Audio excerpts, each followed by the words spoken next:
Bueno, vamos con la segunda parte de la unidad 1, de la clase sobre la unidad 1, que es introductoria a teorías sociológicas 3. Decíamos en la primera parte que todo objeto de conocimiento sociológico se construye, que se construye a partir de una pregunta, que esa pregunta establece relaciones conceptuales entre conceptos, justamente categorías, y que se formula desde un punto de vista teórico y desde un punto de vista social. Y en esta segunda parte lo que vamos a hacer es trabajar cómo se explican y comprenden los hechos sociales, cuáles son los principales enfoques que se han desarrollado para hacerlo. Decíamos también en la presentación de la materia que todas las teorías sociológicas tienen, en la medida en que pretenden explicar la acción social, explicar las prácticas sociales, tienen tres elementos y que esos elementos pueden estar desarrollados de manera explícita y clara por los autores y autoras, o tal vez no, tal vez alguno o algunos de estos tres elementos no son explícitamente desarrollados, pero son fácilmente detectables, aunque sea de manera implícita. Estos elementos son una definición sobre el sujeto, los sujetos que producen la acción, una definición sobre las condiciones objetivas en las cuales se producen esas prácticas, y el tercer elemento es cuál es la relación que se establece entre ese sujeto y esas condiciones objetivas en vistas a explicar las prácticas sociales, ¿no? En todos los casos estamos hablando de relaciones conceptuales, teóricas. Bien, si todas las teorías tienen estos tres elementos, es entendible que a lo largo de la historia de las ciencias sociales hayan primado dos grandes paradigmas para pensar cómo explicar y comprender los hechos sociales, el objetivismo y el subjetivismo. El objetivismo es el que pone el acento para la explicación de las prácticas en las condiciones objetivas en las cuales se producen, sea que estas condiciones objetivas se llamen contexto, sistema, estructura, etc. Y el subjetivismo pone el acento en la explicación a partir de los sujetos que producen la acción, de sus intenciones, de su voluntad, de su conocimiento, de sus habilidades, de sus valores, etc. En el objetivismo se trata de, en general, son teorías que tratan de explicar los hechos sociales por hechos precedentes, ¿no? Se explica por las causas y en general se establecen relaciones de determinación. Las causas implican una correlación estadística entre variables, ¿no? Algo que sucede usualmente de determinada manera y es precedido usualmente por tales otros factores. Y en general son teorías que conciben que la sociedad es más que la suma de sus partes, es decir, es más que la suma de sus individuos, de los individuos que la constituyen. Dentro del objetivismo están también las teorías estructuralistas que explican la acción social a partir de la estructura, es lo que yo mencionaba en la presentación de la materia, ¿no? Que son teorías que llevadas al límite, digamos las teorías más determinísticas, establecen que los sujetos somos reflejo de las estructuras sociales que determinan el modo en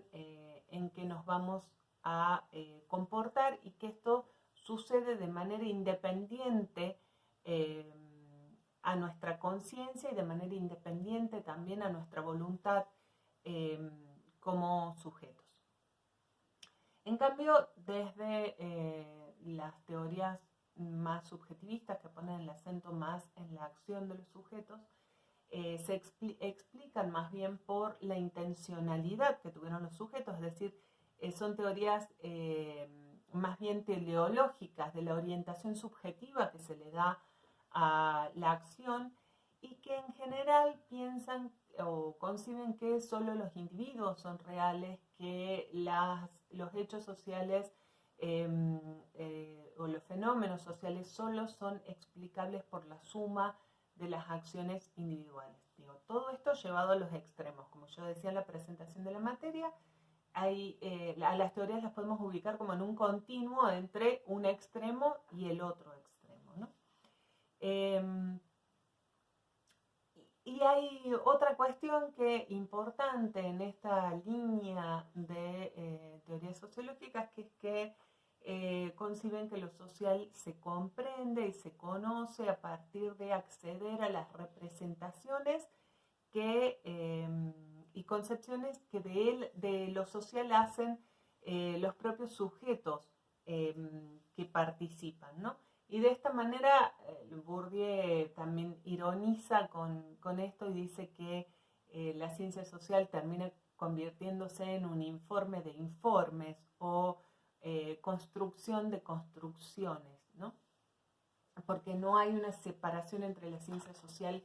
y los sujetos que producen la acción y que se supone que son objeto también del conocimiento de esta ciencia. Entre estas dos grandes líneas, digamos, entre el objetivismo y el subjetivismo, entre quienes ponen el acento en la explicación de las prácticas sociales por medio causadas por las condiciones objetivas o ponen el acento en el conocimiento de las prácticas sociales por la intencionalidad de los sujetos que las producen, los autores de la sociología contemporánea, que es la que abordamos en esta materia, en general han intentado producir o han hecho grandes esfuerzos por producir teorías sintéticas, es decir, que se sitúan a mitad del camino o intentan situarse a mitad del camino en este continuo que yo mencionaba entre adjudicar plena libertad y autonomía a los individuos o una falta absoluta de libertad y una total determinación por parte de las estructuras, digamos. Tratan de pensar a sujetos que producen acciones por su propia voluntad, habilidades, capacidades, conocimientos, etcétera, y valores, pero condicionados por esas estructuras, ¿no? En eso vamos a ver a lo largo de la materia que hay, por supuesto, diferentes respuestas y modos de construir esa respuesta y de conceptualizar a estos tres elementos: sujetos, condiciones objetivas, de relación entre sujetos y condiciones objetivas, y por lo tanto también distintos modos de conceptualizar las prácticas sociales. Y estos dos paradigmas tienen que ver también con paradigmas o modelos epistemológicos que abordan entonces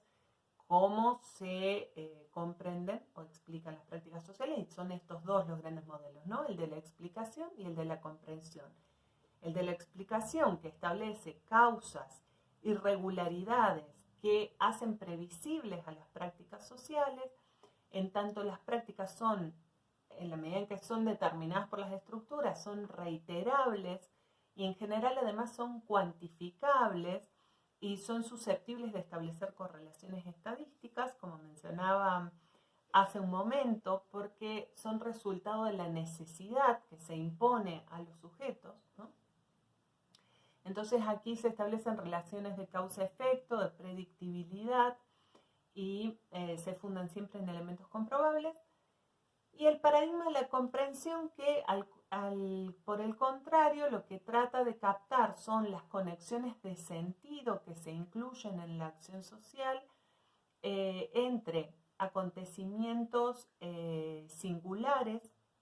absolutamente singulares, es decir, que no son reiterables, que no son que no son repetibles, ¿no? Que no son reiterables, y que son resultado de opciones realizadas por los sujetos individuales. Lo que se trata de buscar es cuáles han sido las razones para actuar que tuvieron esos sujetos.